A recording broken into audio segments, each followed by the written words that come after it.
एक दो तीन, एक इन्होंने खड़ी कर ली। ब्रिटिश पार्लियामेंट ने कहा हम इतनी नई खुराफात नहीं झेल सकते, इतनी हिम्मत हमारे पास नहीं है, और फिर ग्रीनविल को इस्तीफा देना। यहाँ ब्रिटेन में बदतमीजी की। तुम बस 1 साल के लिए सब कुछ खत्म करो। कभी कभी तुम कोशिश करते हो किसी को डराने की, लेकिन वो इतना अंदर से परेशान होता है, वो डरता नहीं। Britain committed the blunder of using force against the masses, leading to Boston massacre of 1770. जब तुम्हारे जीवन में इतनी चुनौतियां ऑलरेडी मौजूद हैं, तुम एक नई चुनौती खरीद रहे हो। कौन सी? Unrest in American colonies. 3 बड़ी चुनौतियां तुम्हारे सामने पहले हैं। औद्योगिक क्रांति चल रही है, कॉलोनियल वॉर औपनिवेशिक युद्ध चल रहा है फ्रांस के साथ, विश्व व्यापार में प्रतिस्पर्धा चल रही है। ये सब चुनौतियां तुम्हारे सामने हैं, तुमने एक क्रिएट कर दी।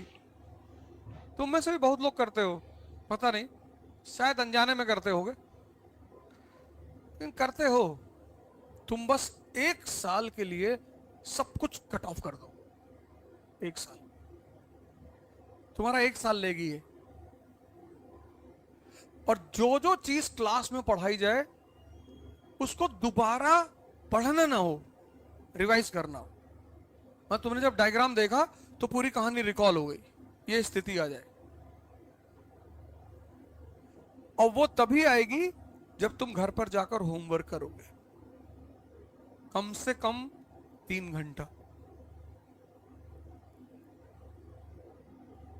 तो तुम 1 साल इसको दे दो, 1 साल, जो कि कोई बहुत बड़ी चीज नहीं है, तो तुम्हारा अगला 70 साल संभाल लेगी।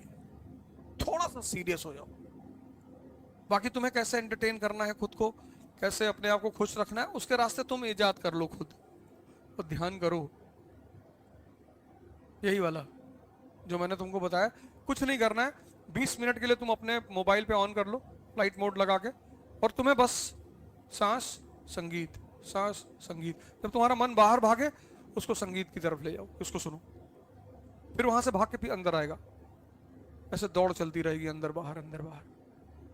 और फिर क्या होगा कि जितने टाइम वो तुम्हारे सांस पे आएगा, तो तुमको फील होगी 1 महीने बाद, यार कुछ तो अंदर डेवलपमेंट हो रहा है। बहुत रिलैक्स मिलेगा तुमको, बहुत शांति मिलेगी। सुबह शाम 20-20 मिनट बहुत है। तो 3 चुनौती तो पहले से थी, 1 2 3, एक इन्होंने खड़ी कर ली। और ब्रिटिश पार्लियामेंट ने कहा हम इतनी नई खुराफात नहीं झेल सकते, इतनी हिम्मत हमारे पास नहीं है, और फिर ग्रीनविल को इस्तीफा देना पड़ा इस मुद्दे पे कि हमारी हिम्मत नहीं है कि हम कोई नई मुसीबत मोल ले लें, और ग्रीनविल को इस्तीफा देना पड़ा।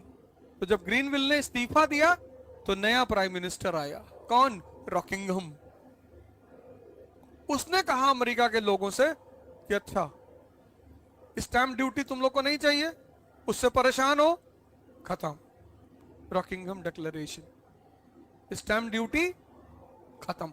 लेकिन लिखो, यही लिखना है एरो बनाकर इसी के नीचे। Greenville paid the price for creating unrest in America as his government came down on this issue. The new Prime Minister Rockingham, considering stamp duty as the main cause of irritation for Americans, abolished it.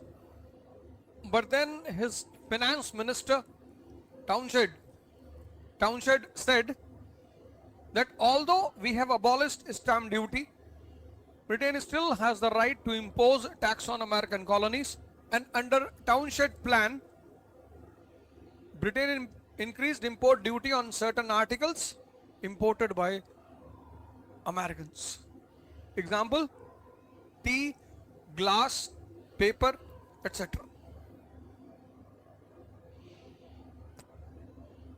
Greenville's policy: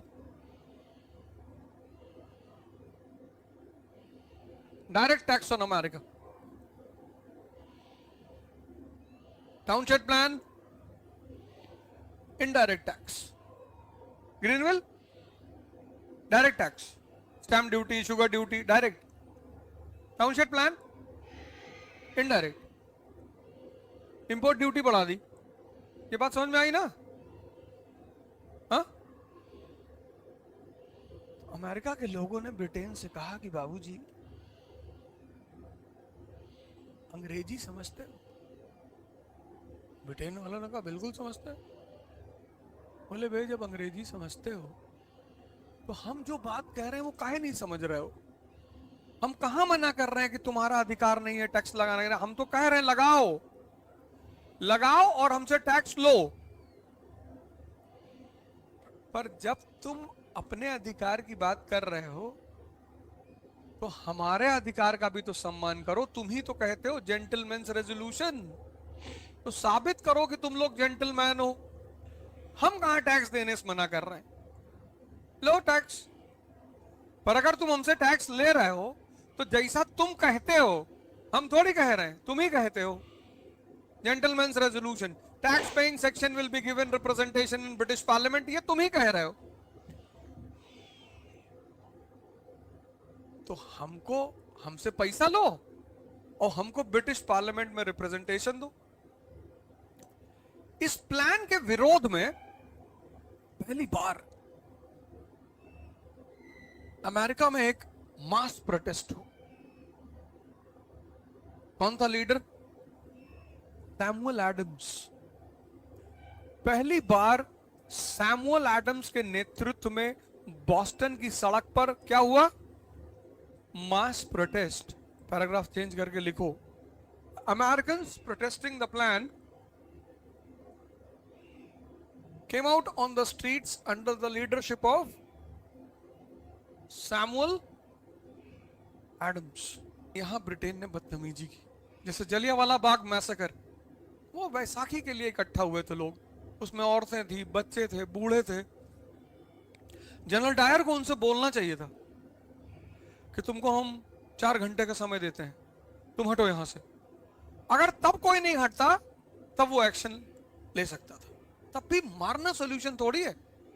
कभी कभी तुम कोशिश करते हो किसी को डराने की, लेकिन वो इतना अंदर से परेशान होता है कि वो डरता नहीं। गलत किया ब्रिटेन ने, नहीं मारना चाहिए था उसको। शक्ति सेवा के लिए है, इसलिए रामचंद्र जी भगवान है, कहीं भी मिसयूज नहीं करते। भगवान का मतलब यही है जो शक्ति का सदुपयोग करना जाने, और शैतान मतलब जो शक्ति को मिसयूज करना जाने। इनको नहीं मारना था, मार दिया इन्होंने। इन्होंने सोचा डरा देंगे, पर जो आदमी परेशान होता है ना उसको तुम नहीं डरा पाओगे। वो कहता ठीक है तुम हमारे साथ बदतमीजी करोगे, लो अब। और यहीं पर रिफ्ट टर्न्ड इनटू, लिख लो, Britain committed the blunder of using force against the masses, leading to Boston Massacre of 1770. This ruptured the relations between American colonies and Britain, turning the rift into struggle. 2 शब्द clear हो गया ना? ऐसे होता है subject के विषय, जो चैप्टर होते हैं वो कुछ सिखाने के लिए पढ़ाए जाते हैं। हर चैप्टर, चाहे वो इकोनॉमी का हो, चाहे पॉलिटी का हो, चाहे हिस्ट्री का हो, वो तुमको कुछ सिखा रहा है। देखो 2 बात तुम सीख गए, पहला तनाव और दूसरा संघर्ष। दूर कहीं एक प्रांत में कौन है रे? कौन है? अरे देवा छोड़ना, जाने देना यार। बता मुझे कौन है वो? एक अटूट गहरी दोस्ती थी। तेरे लिए शिकार भी बनूंगा, शिकार भी करूंगा, सिर्फ तेरे लिए। तू जब भी बुलाएगा मैं जरूर आऊंगा।